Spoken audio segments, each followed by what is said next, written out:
पूर्व निर्धारित कार्यक्रम के तहत कुंडरा पंचायत भवन में बरही औद्योगिक प्रक्षेत्र में संचालित डिवाइन स्टील प्लांट के विस्तारीकरण को लेकर प्रदूषण नियंत्रण बोर्ड रांची की ओर से पर्यावरणीय लोक जन सुनवाई कार्यक्रम का आयोजन किया गया।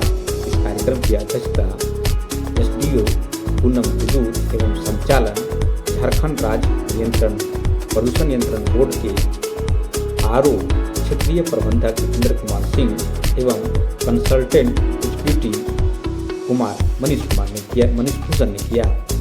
इस कार्यक्रम में स्थानीय लोगों ने मौके पर अपनी बात रखते हुए कहा कि जितने फैक्ट्री संचालित है उनका विस्तारीकरण हो, उसमें कोई परहेज नहीं है, लेकिन स्थानीय लोगों को भी रोजगार मिलनी चाहिए। कुछ लोगों ने बताया कि प्रदूषण की समस्या को कम करने के लिए जरूरी उपकरण लगाया जाना चाहिए। हालांकि उनका उत्तर देते हुए डिवाइन स्टील प्लांट के संचालक राजा छाबड़ा ने बताया कि उनके फैक्ट्री में नियम संगत सभी उपकरण लगाए जा रहे हैं और जरूरी जो भी उपकरण की जरूरत पड़ेगी उसे भी लगाया जाएगा। मौके पर एसडीओ पूनम हुजूर ने कहा कि फैक्ट्री एवं स्थानीय लोगों में आपसी सामंजस्य होनी चाहिए ताकि दोनों का सहयोग से लोगों का विकास हो सके एवं रोजगार मिल सके। आइए देखते हैं कुछ झलकियाँ। आपकी जो भी बातें हैं वो यहाँ रिकॉर्ड हो जाएंगी, जो भी आप बात बताएंगे, और उसका भी रिकॉर्डिंग भी प्रोसीडिंग भी चला जाता है भारत सरकार को या सीआर जाकर, और उसके बाद वो निर्णय लेते हैं कि इनको विस्तारीकरण देना है या नहीं देना है। तो अब मैं आग्रह करूँगा इनके कंसल्टेंट से कि जो इनका आपने स्टडी किया है एनवायरमेंटल इम्पैक्ट असेसमेंट का, उसके बारे में लोगों को आप बताइए।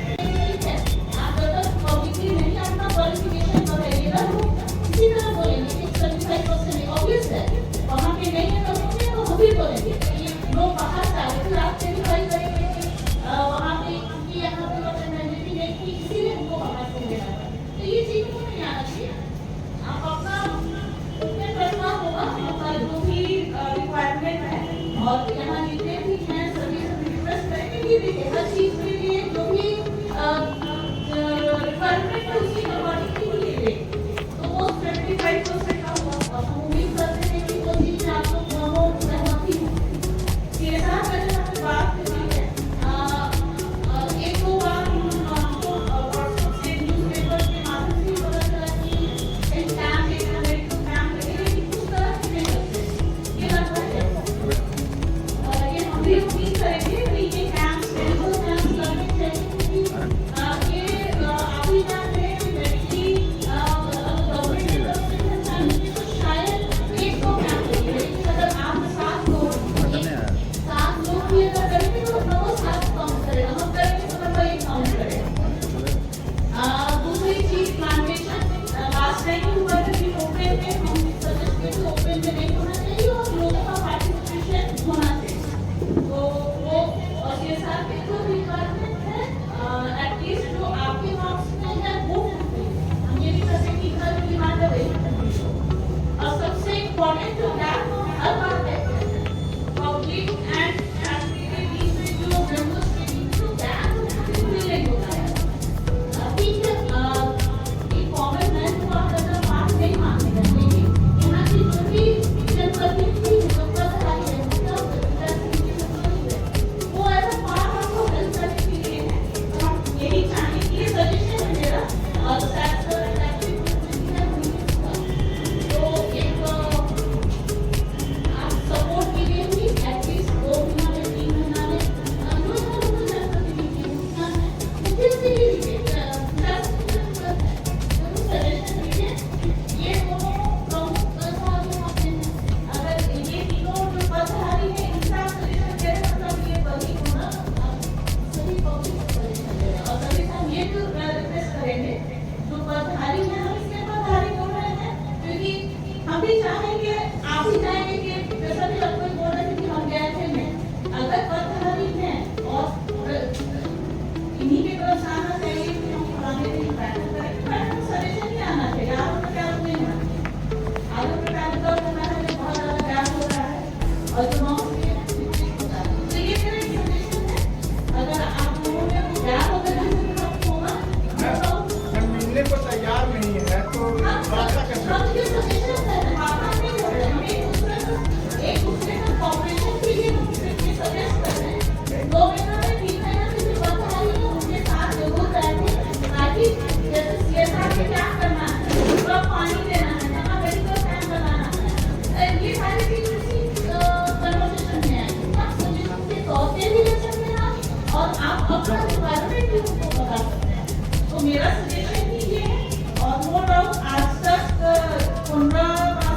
नदीवासी बहुत सपोर्ट किए हैं और हम डिवाइन से भी करेंगे क्योंकि जो आउटपुट अभी बातें आ रही थी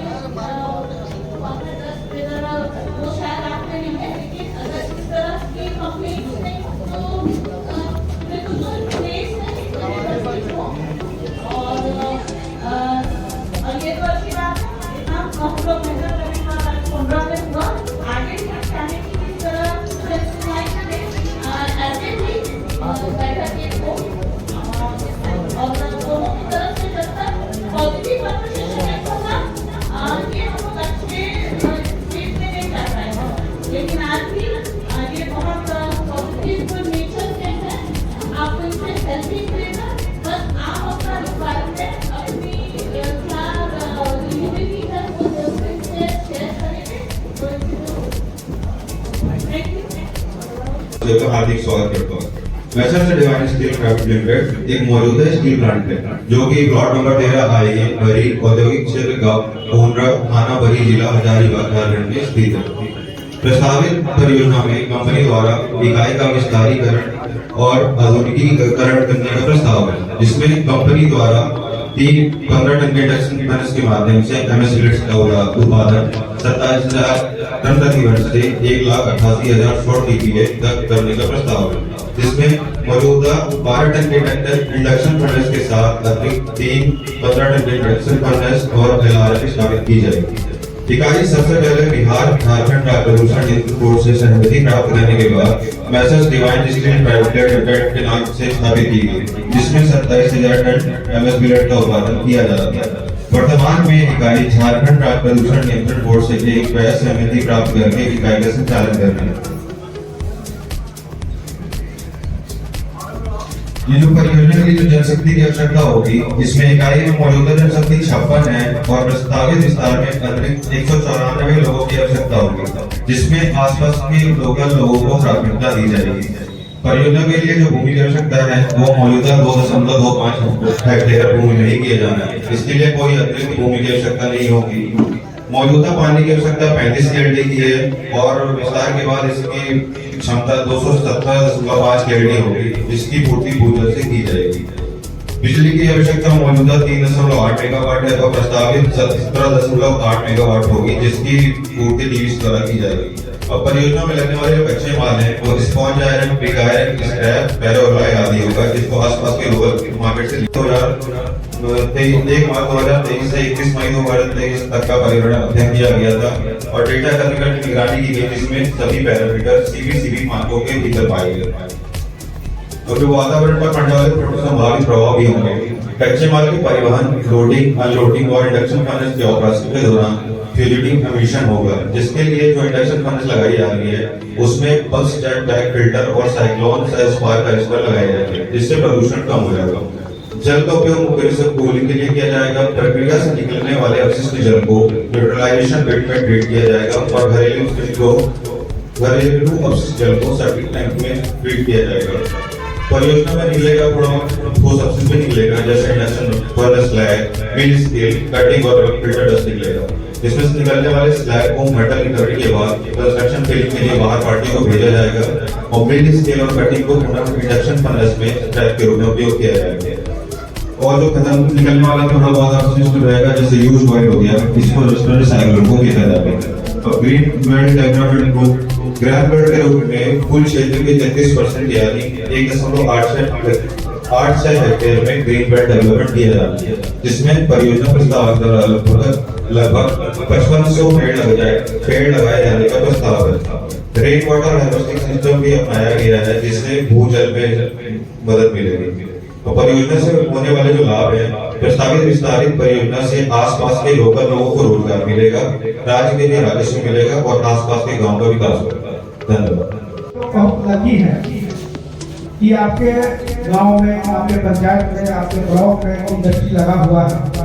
इसी इंडस्ट्री को लगाने के लिए हम लोग दूसरे राज्य में जाते हैं, दूसरे देश में जाते हैं और उसको आमंत्रित करते हैं कि आप झारखंड में आकर के इंडस्ट्री लगाइए। उसका उद्देश्य सरकार का क्या रहा कि हमारे यहाँ इंडस्ट्री लगेगी, यहाँ के जो लोकल स्थानीय लोग हैं उनको रोजगार मिलेगा और इनकम होगा। इंडस्ट्री लगने से केवल आपको रोजगार नहीं मिलता, बहुत सारे लोग को रोजगार मिलता है। एक परिवार से कम 5 आदमी आप पर आश्रित जरूरत है। अगर यहाँ इंडस्ट्री लगती है तो यहाँ के लोगों को सरकार के नियमानुसार 75% रोजगार देना है। लेकिन जो पुरानी यूनिट है उसमें तो पहले से रोजगार को लोग लगे हुए हैं, लेकिन अभी जो न्यू यूनिट जैसे इनका विस्तार होगा या कोई न्यू यूनिट लगेगा उसमें 75% यहाँ के लोगों को रखने का प्रावधान है, जो हम लोग सख्ती से पालन कराएंगे। और इसके लिए श्रम विभाग काम कर रही है, उसमें भी हम मेंबर हैं, जो उसका सारा सारे लिया जा रहा है। और कोशिश होगा कि 75% यहाँ के लोगों को हाल में रखा जाए। और उसमें 75% की बात है एजुकेशन, जो जिस लायक होगा उस तरह की नौकरी उसको दी जाएगी। ये नहीं कि सभी चाहेंगे कि हम बड़े पद पर आ जाए, सब तरह की उसमें काम है, उस तरह से आप लोग का रखा जाए। और रही बात जो आप लोग की समस्या है इंडस्ट्री लगेगी, तो बहुत सारी समस्याएं होती है। इंडस्ट्री लगाने वाले जो इंडस्ट्रिस्ट होते हैं उनको भी लगभग 23 डिपार्टमेंट से एनओसी लेना पड़ता है, जिसमें प्रदूषण है, उद्योग है, पानी है, बिजली है, बहुत सारा फायर डिपार्टमेंट वगैरह वगैरह बहुत सारा। उतना डिपार्टमेंट से एनओसी लेने के बाद एक इंडस्ट्री स्थापित होता है। इसलिए समस्याएं उसमें कुछ होती है, प्रदूषण भी होता है, पानी की भी समस्या होती है, रोड की भी समस्या होती है। उसके लिए CSR डिस्ट्रिक्ट लेवल पर गठित है, जिसके चेयरमैन DC होते हैं। सारे इंडस्ट्री को अपने 5 करोड़ उसका नेट वर्थ होता है चलाना उसका, फिर भी उसमें सभी इंडस्ट्री कैटेगरी में नहीं आते हैं। लेकिन हम लोग सारे इंडस्ट्री को CSR के अंतर्गत काम करने के लिए प्रेरित करते हैं और कराते भी हैं, जिसके चेयरमैन DC है। और सारे इंडस्ट्री वाले भी उसमें बढ़ बढ़कर काम करते हैं। उसमें यहाँ के जनप्रतिनिधि से भी मेरा अनुरोध होगा, जो आए हुए हैं, जो भी इंडस्ट्री यहाँ चल रही है, आप लोग देखें कि यहाँ लोकल स्तर पर क्या समस्या है, स्कूल है, रोड है, पानी है वगैरह वगैरह जो भी समस्या है CSR में आप लोग रखें। निश्चित रूप से उस पर हम लोग जिला प्रशासन की तरफ से इंडस्ट्री वाले को काम करना सुनिश्चित करें। और आप लोग से मेरा अनुरोध होगा कि हम उद्योग विभागों में हम चाहेंगे कि उद्योग लगे। उद्योग लगता है तो उसमें समस्याएं होती ही है, जैसा कि आप लोग बता रहे हैं कि पानी वगैरह बहुत सारी समस्या बता रहे हैं। और जो इंडस्ट्री है बिहाइंड से जो आए हुए हैं उनसे भी मेरा रिक्वेस्ट होगा कि ग्रामीण क्षेत्र में जो भी लोग निवास कर रहे हैं उनकी एजुकेशन की जो लेवल होता है बहुत हाई लेवल नहीं होता है, उनको कुछ बताने की आप लोगों को जरूरत है। और कम से कम 3 महीना पर साल में 4-5 दिन आपको कैंप लगना चाहिए, मेडिकल कैंप हो या साफ सफाई से रिलेटेड हो। अभी गाड़ा का निधन पे कुछ कंबल बढ़वा दीजिए, ऐसा काम आपको करना चाहिए। ये नहीं कि CSR का हम लोग प्रेशर आप देते हैं कि कब काम करें। ये मानवता के आधार पर, नैतिकता के आधार पर भी इंडस्ट्रीज को ये काम करना चाहिए। और सभी आए हुए बंधु से मेरा अनुरोध होगा कि इंडस्ट्री को लगने में आप लोग सहयोग करें। और जो आप लोग की कमी है, जो आप लोग की समस्या है, यहाँ के जनप्रतिनिधि के माध्यम से आप लोग जिला प्रशासन पर उसको रखने का प्रयास करें। हम लोग निश्चित रूप से आप लोग को सहयोग करेंगे, जो भी समस्याएं होगी उसमें बढ़ चढ़ करके आप लोग को मदद करेंगे। यहाँ पर SDM मैडम है जो बहुत ही तेज है, अच्छा काम करती है। इनके स्तर तक भी आपको बात को पहुँचाए और इनके स्तर से फिर DC मैडम के पास जाएगा बात, जो CSR की बैठक होती है उसमें सारी समस्याओं का हल कराने का हम लोग काम करेंगे। लास्ट में आप लोग से अनुरोध यही होगा कि इंडस्ट्री लगने में आप लोग मदद कीजिए। इंडस्ट्री लगेगी, आप लोगों का रोजगार मिलेगा और रोजगार मिलेगा तो पैसा बढ़ेगा, आर्थिक स्थिति मजबूत होगी, बाल बच्चे आपसे पढ़ेंगे और आगे बढ़ेंगे। बस और आज यहाँ बिहार के लोग, बंगाल के लोग नौकरी कर रहे हैं तो उनको तकलीफ होगा। हमारे बड़े के जो भाई है उनको तकलीफ नहीं होनी चाहिए। हम लोगों ने उनका विरोध नहीं किया। मैं कोटरावासी का अपना नाम बता देना चाहता हूँ, मेरा नाम रिजवान अली, मैं स्वस्थ और हमारे टीम फारूक साहब भी उपस्थित है, इस स्थिति में उनका हार्दिक अभिनंदन करता हूँ। मेरा ध्यान रख सके और मैं कोटरावासी रिजवान अली नाम मेरा, मैं बिहार प्रतिनिधि स्वास्थ्य विभाग आपके बीच इस हफ्ते से उपस्थित हूँ। मैं अपनी बातों को आपके बीच रखना चाहता हूँ। आज जन संवाद है और इससे पहले भी जन संवाद के कार्यक्रम हुए हैं। बहुत लोगों का शिकायत था कि कोंडरा में प्लाट है और जन संवाद होता है कोंडरा के बाहर। इस बार अच्छा पहल हुआ है जिनके द्वारा अभी किया गया है, मैं वो बधाई के पात्र हैं। और रेडियो मैन मैं आपका ध्यान आकर्षित करना चाहता हूँ, यहाँ लोगों में, यहाँ के जो कोरोना वासी बहुत सीधे साधे लोग हैं, बहुत सरल और सुलभ लोग हैं। ये लोग हमेशा कोऑपरेटिव किए हैं। यहाँ के जितने भी जो ज्यादा अधिकृत भूमि पर जितना भी प्रक्षेत्र चल रही है, औद्योगिक केंद्र चल रहे हैं, उनका उन्होंने समर्थन किया है, विरोध किसी ने नहीं किया। लेकिन आज हम लोगों के बीच एक समस्या उत्पन्न हो गई है कि पोल्यूशन का, और जीवन मरण के समान है। मेरा घर फैक्ट्री से महज 200 मीटर दूरी पर है। मैं उससे अवगत हूँ। प्रत्येक दिन सुबह शाम फैक्ट्री का धुआं और जो भी पॉल्यूशन है उसे हम लोग के भली भांति उसी के बीच हम लोग जीना पड़ रहा है। मैं बात बता देना चाहता हूँ, आज मुझे बहुत दुख के साथ बात करना पड़ रहा है। हमारे चाचा जो कार्य इसी डिवाइन कंपनी में थे, अधिकारी लोग अगर सुन रहे थे, आपसे बात करिएगा, कमाना सारी नाम उनका आज दुनिया में नहीं है। उनके साथ ये हुआ था कि उनका आंख का ऑपरेशन हुआ था, वो उन्होंने 1 महीने के लिए कंपनी से छुट्टी ले रखी थी। 1 महीने के बाद उनका ऑपरेशन सफल हुआ, कामयाब हुआ, तो कंपनी के लिए काम करने गए। पूरे दोपहर में उनको चक्कर लगा दिया कंपनी से और उनको काम नहीं दिया गया। और उनके साथ एक खाता हुआ था, इसी धूप गर्मी में दौड़ के धूप के उनका ब्रेन हेमरेज हुआ, उस दुनिया से खुश कर गए। मैंने अधिकारी को कई बार फोन किया, लेकिन उनके एक अधिकारी भी हमारे घर तक झांकने के लिए नहीं आया। इस बात का दुख मुझे जीवन है। ये कंपनी वाला बहुत बड़ी बड़ी बातें करता है कि हम रोजगार देंगे, पॉल्यूशन से मुक्त रखेंगे कोरोनावासी को, तो ऐसा कुछ नहीं है, ऐसा कुछ नहीं था। हमारे भाइयों ने बात को रखा है और मैं अधिकारीगण से निवेदन करूंगा कि यहाँ विस्तार हो, मैं विस्तार में विस्तार होगा, विकास होगा, लोगों को रोजगार मिलेगी। हम भी इसी प्रदेश में जीने वाले हैं, हम लोग बुद्धिजीवी वर्ग से आते हैं और मैं इसका कभी विरोधी नहीं कि विस्तार हो, लेकिन यहाँ जो भी काम हो वो न्याय संगत हो, तर्क संगत हो और जो गाइडलाइन है सरकार की गाइडलाइन पर हो। आप लोगों ने कभी विरोध नहीं किया, लेकिन आज आप देखिएगा, जैसे बहुत सारे भाई हमारे कह रहे थे कि जहाँ का जो भी वेस्ट निकलता है कंपनी से, उसको जहाँ तहाँ रास्ते में डाल देंगे। और वो वेस्ट इतना है कि अगर कोई नाका पाव खाली पाए चले तो उसके पाव जख्म हो जाएगा, वो कैंसर भी नहीं होगा। देखो इसमें लोहे का अंश होता है, उसको जहाँ तहाँ गाड़ी वाले को दे दिया जाता है, फ्री में पेट्रोल लोड करते हैं लोग, रास्ता भाड़ा कर दे रहे हैं, गाड़ी भाड़ा कर दे रहे हैं। तो ये सब नहीं होना चाहिए। और पॉल्यूशन का बात है तो पॉल्यूशन से कोई समझौता नहीं। पॉल्यूशन होगा, हम लोग ग्रसित होंगे, रो होंगे। तो मैं आज बता देता हूँ, मुखर होकर मैं अपनी बातों को संबंधित अधिकारी तक रखूंगा।